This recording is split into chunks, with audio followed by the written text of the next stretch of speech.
ಕನ್ನಡ ಸಿನಿಮಾಗಳ ಜೊತೆ ಒಂದು ತೆಲುಗು ಸಿನಿಮಾ ಕೂಡ ರಿಲೀಸ್ ಆಗಿದೆ. ಹರಿಹರ ವೀರ ಮಲ್ಲು ಅಂತ ನಮ್ಮ ಪವನ್ ಕಲ್ಯಾಣ್ ಅವರ ನಟನೆಯ ಸಿನಿಮಾ. ಸೊ ಈ ಸಿನಿಮಾ ಸಿಕ್ಕಾಪಟ್ಟೆ ಕಲೆಕ್ಷನ್ ಅನ್ನ ಮಾಡಿದೆ ಅಂತ ಹೇಳ್ತಾ ಇದ್ದಾರೆ. ಸೊ ಬಾಕ್ಸ್ ಆಫೀಸ್ ನ ಉಡಿಸ್ ಮಾಡಿದೆ ಅಂತ ಹೇಳ್ತಾ ಇದ್ದಾರೆ.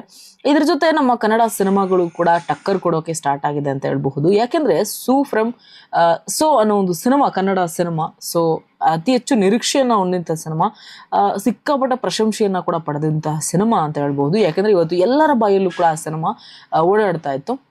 ಇದ್ರ ಜೊತೆ ನಮ್ಮ ಪವನ್ ಕಲ್ಯಾಣ್ ಅವರ ಸಿನಿಮಾ ಕೂಡ ಬಂದಿದೆ. ಹರ ವೀರ ಮಲ್ಲು ಅನ್ನೋ ಒಂದು ಸಿನಿಮಾಗೆ ಹೇಗೆ ಸಿನಿಮಾ ವಿಮರ್ಶೆ ಹೇಗಿದೆ ಅನ್ನೋದನ್ನ ನಿಮ್ಮ ಮುಂದೆ ಒಂದು ಚಿಕ್ಕದಾಗಿ ಹೇಳ್ತಾ ಹೋಗ್ತೀನಿ. ಸೊ ಪವನ್ ಕಲ್ಯಾಣ್ ಅವರು ದೊಡ್ಡ ಮಟ್ಟದ ಕಂಬ್ಯಾಕ್ ಮಾಡಿದ್ದಾರೆ ಅಂತ ಹೇಳ್ಬಹುದು. ಹೌದು, ಕಳೆದ ವರ್ಷಗಳಿಂದ ಅವರಿಗೆ ಅಷ್ಟಾಗಿ ಒಂದಷ್ಟು ಸಿನಿಮಾಗಳಲ್ಲಿ ಗೆಲುವು ಕಾಣಲಿಲ್ಲ, ದೊಡ್ಡ ಮಟ್ಟದಲ್ಲಿ ಹಿಟ್ ಆಗ್ಲಿಲ್ಲ. ಆದ್ರೆ ಈ ಹರಿಹರ ವೀರ ಮಲ್ಲು ಚಿತ್ರದ ಮೂಲಕ ದೊಡ್ಡ ಮಟ್ಟದಲ್ಲಿ ಕಂಬ್ಯಾಕ್ ಮಾಡಿದ್ದಾರೆ ಅಂತ ಹೇಳ್ಬಹುದು. ಪವನ್ ಕಲ್ಯಾಣ್ ಕಂಬ್ಯಾಕ್ ನೋಡಿ ಒಂದಷ್ಟು ಜನರಿಗೆ ಅಚ್ಚರಿ ಕೂಡ ಆಗಿದೆ. ಯಾಕಂದ್ರೆ ಸಿನಿಮಾ ಅಷ್ಟು ದೊಡ್ಡ ಮಟ್ಟದಲ್ಲಿ ಗಳಿಕೆ ಆಗಿಲ್ಲ. ಮುಂದಿನ ದಿನಗಳ ಕಲೆಕ್ಷನ್ ಮೇಲೆ ಚಿತ್ರದ ಭವಿಷ್ಯ ಇದೆ ಅಂತ ಒಂದು ಕಡೆ ಟಾಕ್ ನಡೀತಾ ಇದೆ. ಇನ್ನು ಪವನ್ ಕಲ್ಯಾಣ್ ಅವರು ದೊಡ್ಡ ಗೆಲುವು ಕಂಡು ಅದೆಷ್ಟು ವರ್ಷಗಳೇ ಕಳೆದಿದೆ. ಈ ಹಿಂದೆ ನಾನು ಹೇಳಿದಾಗೆ ಅವರು ಒಂದಷ್ಟು ಸಿನಿಮಾಗಳು ಕೂಡ ಅಷ್ಟು ಹೆಸರು ಮಾಡಲಿಲ್ಲ. ಸೊ ಭೀಮ್ಲಾ ನಾಯಕ್ ಚಿತ್ರದಲ್ಲಿ ಕೂಡ ನಟಿಸ್ತಾರೆ, ಅದು ಕೂಡ ರೀಮೇಕ್ ಸಿನಿಮಾ. ವಕೀಲ್ ಸಾಬ್ ನಟಿಸ್ತಾರೆ, ಅದು ಹಿಂದಿಯ ಪಿಂಕ್ ಸಿನಿಮಾದ ರೀಮೇಕ್ ಅದು. ಸೊ ಎಲ್ಲಾ ರೀಮೇಕ್ ಗಳ ಮಧ್ಯೆ ಇದೊಂದು ಹರಿಹರ ವೀರ ಮಲ್ಲು ಅನ್ನೋ ಒಂದು ಸಿನಿಮಾವನ್ನ ತೆಗೆದಿದ್ದಾರೆ. ಸೊ ಅದರಲ್ಲಿ ನಟನೆ ಮಾಡಿದ್ದಾರೆ. ಸಿನಿಮಾ ಗೆಲ್ಲುವ ಎಲ್ಲಾ ಸೂಚನೆ ಕಾಣಿಸ್ತಾ ಇದೆ. ಯಾಕೆಂದ್ರೆ ಬುಧವಾರ ಪ್ರೀಮಿಯರ್ ಶೋ ಆಯ್ತು.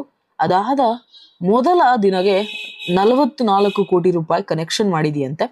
ಇದರ ನಂತರ 12.70 ಕೋಟಿ ರೂಪಾಯಿ ಕಲೆಕ್ಷನ್ ಮಾಡುತ್ತಂತೆ, ಅದು ಬುಧವಾರ.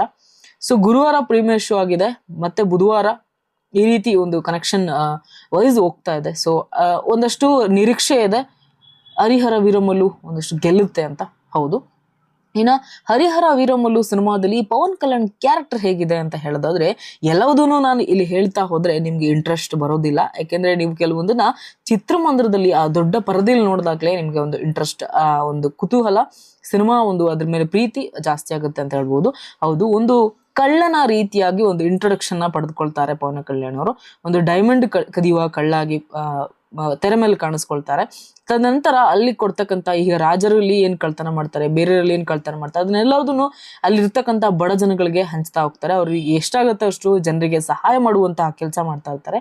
ಆದ್ರೆ ಕ್ಲೈಮ್ಯಾಕ್ಸ್ ಅಲ್ಲಿ ಬಿಗ್ ಟ್ವಿಸ್ಟ್ ಅನ್ನೇ ಇಟ್ಟಿದ್ದಾರೆ. ಎಲ್ಲದಕ್ಕೂ ಸೂತ್ರಧಾರಿ ಪವನ್ ಕಲ್ಯಾಣ್ ಆಗಿರ್ತಾರೆ. ಯಾಕೆ ಪವನ್ ಕಲ್ಯಾಣ್ ಅವರು ಒಂದಷ್ಟು ಜನ ಅವರ ವಿದ್ವಾಂಸರಿರ್ಬೋದು, ಗುರುಗಳನ್ನ ಕಾಪಾಡಕ್ ಹೋಗ್ತಾರೆ ಅನ್ನೋದೇ ಕ್ಲೈಮ್ಯಾಕ್ಸ್ ಟ್ವಿಸ್ಟ್. ಸೊ ನೀವು ನೋಡ್ಲೇಬೇಕು. ಸೊ ಯಾರಿನ ವೀರ ಹರಿಹರ ಮಲ್ಲು ಸಿನಿಮಾವನ್ನ ನೋಡಿಲ್ಲ, ದಯವಿಟ್ಟು ಹೋಗಿ ಚಿತ್ರಮಂದಿರದಲ್ಲಿ ನೋಡಿ. ಹಾಗೆ ನಮ್ಮ ಕನ್ನಡ ಸಿನಿಮಾಗಳನ್ನು ಕೂಡ ಬೆಂಬಲಿಸಿ ಅಂತ ಹೇಳ್ತೀನಿ. ಎಲ್ಲಾ ಸಿನಿಮಾಗಳು ನಮ್ಗೆ ಒಂದೇ, ಸೊ ಅದು ಇದು ಅಂತ ಹೇಳೋಕ್ಕಾಗೋದಿಲ್ಲ. ಎಲ್ಲಾ ಸಿನಿಮಾಗಳನ್ನ ನೋಡಿ, ಪ್ರೀತಿಸಿ, ಬೆಂಬಲಿಸಿ, ಸಾಧ್ಯವಾದ್ರೆ ಕನ್ನಡ ಸಿನಿಮಾಗಳನ್ನ ಪ್ರೋತ್ಸಾಹಿಸಿ.